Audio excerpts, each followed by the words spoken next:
1 दिसंबर 2024 को यमन के हूती ने अदन की खाड़ी में अमेरिका के एक विध्वंसक और 3 सैन्य सप्लाई जहाजों पर मिसाइल और ड्रोन अटैक किया था। इस हमले को लेकर हूती ने दावा किया था कि उसने अमेरिका के इन जहाजों पर 16 बैलिस्टिक मिसाइलें, एक क्रूज मिसाइल और एक ड्रोन हमला किया था।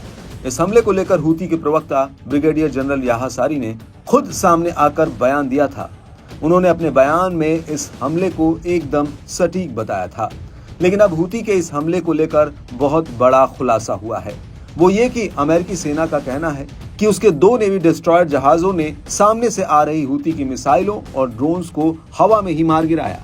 मिडिल ईस्ट में अमेरिकी सेना का कहना है कि हूती ने ये मिसाइलें अमेरिका के मालवाहक जहाजों पर फायर की थी। अमेरिकी सेना का कहना है कि हूती के इस हमले में कोई नुकसान नहीं हुआ है। सेंटकॉम के मुताबिक अमेरिकी नेवी के यूएसएस स्टॉकेट और यूएसएस ओकेन ने हूती की कई मिसाइलों को गिरा दिया।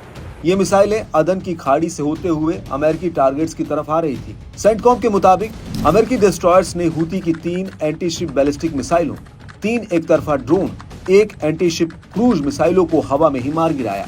सेंटकॉम ने आगे कहा कि अमेरिकी नौसेना के ये डिस्ट्रॉयर अदन की खाड़ी में 3 अमेरिकी झंडे वाले मर्चेंट जहाजों की अगुवानी कर रहे थे, जिनके ऊपर हूती ने हमला कर दिया। अमेरिकी सेना ने अपने बयान में आगे कहा कि ये कार्रवाई सेंटकॉम की सेना के अमेरिकी सैनिकों, क्षेत्रीय सहयोगी और अंतर्राष्ट्रीय शिपिंग की सुरक्षा की प्रतिबद्धता को दर्शाती है। इस सब के बीच आपको ये भी बता दें कि अमेरिका ने 13 और 14 नवंबर 2024 के बीच यमन में हूती के सैन्य ठिकानों पर हमला किया था। अमेरिकी सेना के मुताबिक अमेरिका जेट्स ने हूती के जिन ठिकानों पर हमला किया था, वहाँ पर उसने अपने मॉडर्न हथियार छिपाए हुए थे। अमेरिका के मुताबिक उसने यमन के भीतर उत्तरी आमरान, राजधानी सना, होदेदा प्रांत पर एयर स्ट्राइक की थी। अमेरिका के इन हमलों में कम से कम 16 लोगों की मौत हो गई थी।